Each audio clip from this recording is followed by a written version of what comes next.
Good morning. Today I want to sit and just be with you and chat. I don't exactly know where to start. I'm just going to start. The way I have learned it, I bet we've all heard of fight or flight. And then there's rest and repair. So if you can picture a deer, how peaceful they are, eating, or, just being, whatever they're doing. And then if a predator came, boom, the deer's gone. Fight or flight kicks in. Phew. The moment the threat is gone, the deer is chill, right back to rest and repair. I am guessing you were not programmed that way. I wasn't programmed that way. In fact, I believe that my mom lived practically her whole life in fight or flight. And so she got half a life. While she was here, I think she got half a life. And she only lived about half the years as a human, can go. So you can Google that if you want. They're different nervous systems. And I guess you're either in one or the other. There is no in between. So I fooled myself for many years thinking, that there was an in between. And really I was in fight or flight for decades. And my body was curled up, it was tight, like the fetal position, or like I was gonna bolt, like I was gonna run. It wasn't an animal, it wasn't a lion running after me. It was stress, the stress of my life, right? So I had to learn how to feel in order to feel if I was in fight or flight or rest and repair. I had gotten so far away from my feelings, like how my body felt, how my emotions felt inside of me, that I didn't know how. And so I needed to practice feeling. And my brain thought that feeling was dangerous because I had a lot of trauma growing up.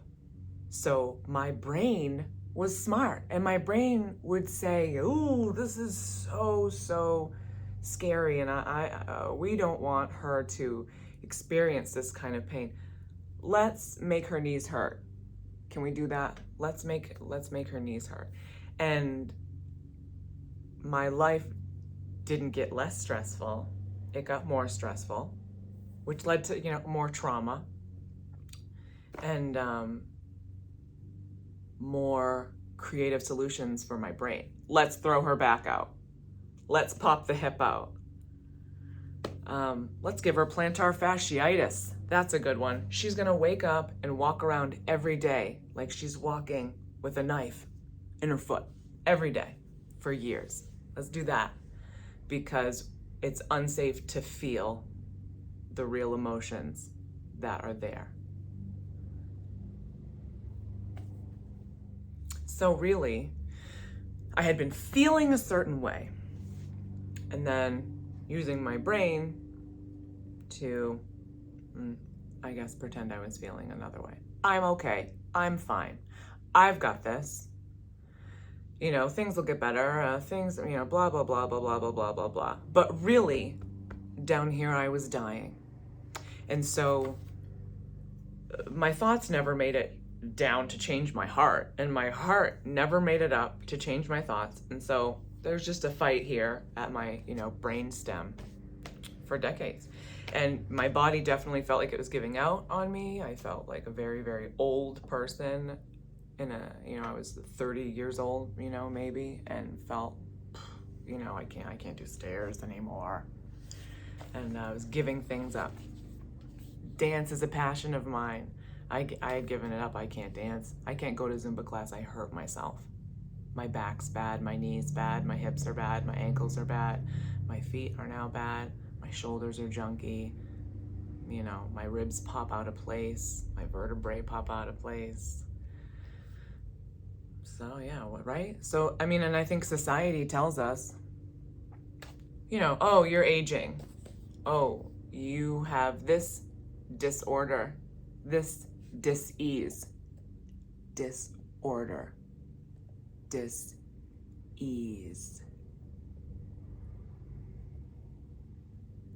I used to make a lot of decisions that would give me dis-ease. Choices, dis-ease. Doing things that didn't feel good. Doing things I didn't want to do. Dis-ease. So things changed. What could I do, right? I couldn't change my heart. So instead of saying, I'm okay, I'm not okay. I want a divorce. I did say that, and I did get a divorce, and it did blow my life up, and I did lose friends. And I'm so glad. I set down all the crap that I had been carrying around that I didn't want to carry around. And when you set down all that crap, you can see what's right in front of you.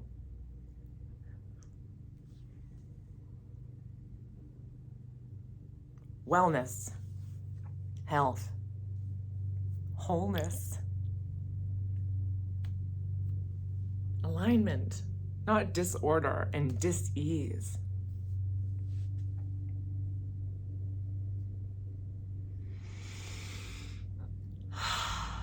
Peace.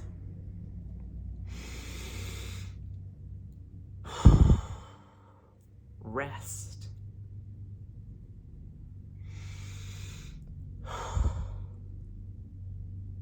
Relaxation. Can you let your jaw relax and your tongue? Try it.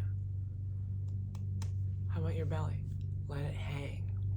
Society doesn't teach you to do that, right? It teaches you to suck it in and my belly's on the floor. You can't even see it's hanging so far. You feel the difference?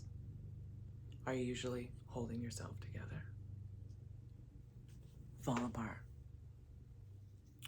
For real though, I think most of us, a lot of us, I used to, sometimes I do, go around and try to hold myself together, right? Try to hold yourself together emotionally. And for me, it's especially physically. I used to describe when my back would go out, it doesn't go out, it's right there. Didn't go anywhere. That's what we say, right? My back would spasm. I would feel like I was like a Barbie doll and someone had, the top and the bottom and they were gonna go and just pull me apart. And I was so afraid, really afraid of falling apart for real and not being able to move. I had been stuck on the floor before with my back. I had been, gotten actually stuck where I couldn't move. Same with my hip eventually. My hip eventually was like, these are all huge lessons. If I don't learn them, they get louder. Don't worry. You don't ever have to figure out, what do I have to do? You'll know. Your lessons get louder and louder and louder and louder. What keeps happening to you and you're just like, oh my gosh, again. That is your lesson. So, I started telling the truth. That blew up my life, right? Got a divorce and all that jazz, like I said. But it stopped the fighting between myself and myself. I don't want to fight with myself. I'm going to listen. Okay, so I believe that we are programmed very, very young, and like 95% of our lives is just repeating, it's just that programming. It's just what we've been trained to wake up and do and think and all of that. We've just made agreements, y'all. We just agree that, a table is called a table. We agree that, the sky is blue. We agree on what all the colors are called. These are all just agreements. People agree that, I don't know, you don't fart in church. We do. We do fart in church. That agreement's crap. Anyway, you can make your own agreements. That's a great book, The 4 Agreements. I know there's the 5 agreements now. I haven't even read it. I own it, but I haven't read it. The 4 agreements, great. And you really can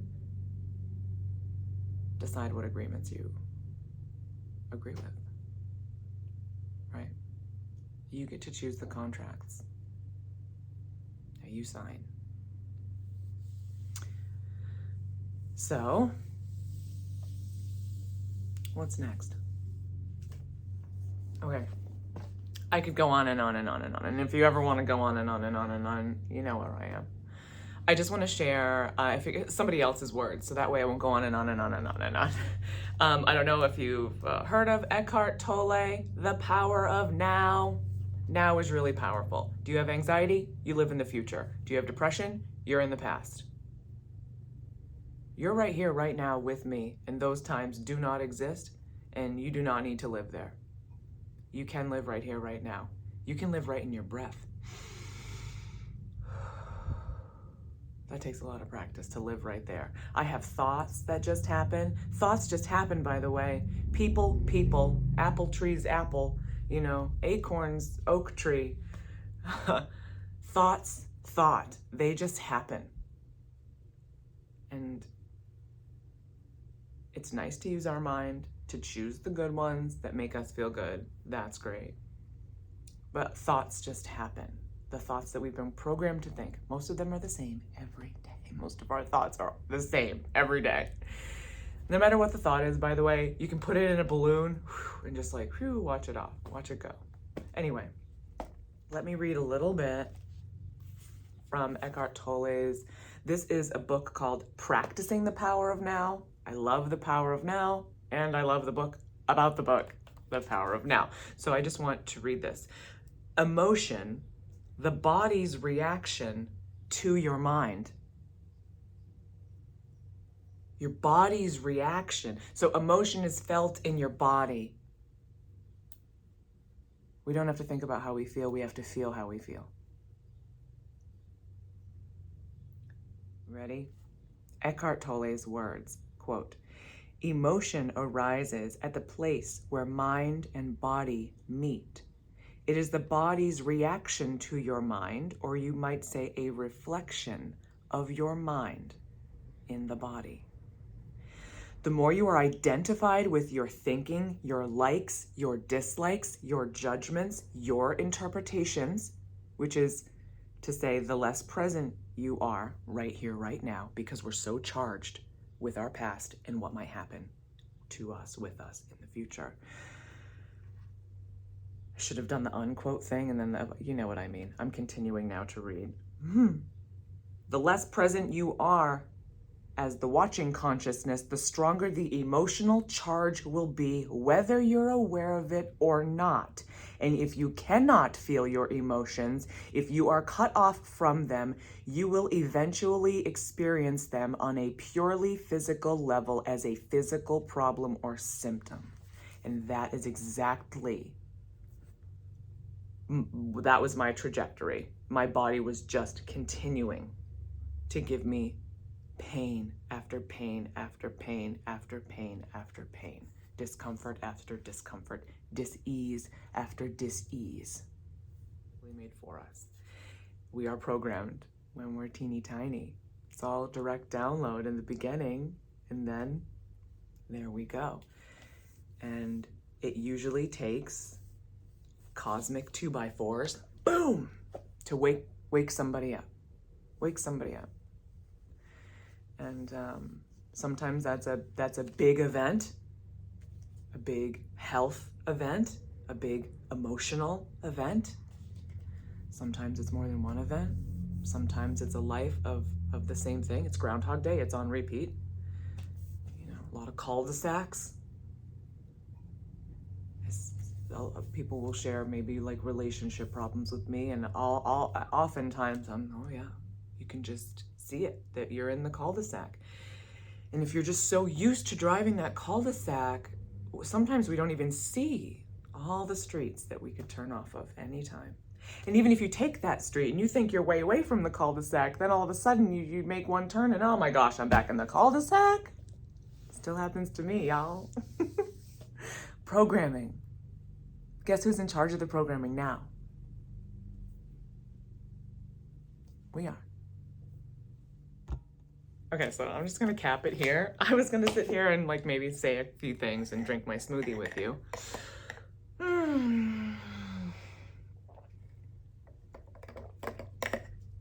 Instead, I am going to piece all of this together and close with an invitation to practice feeling with me.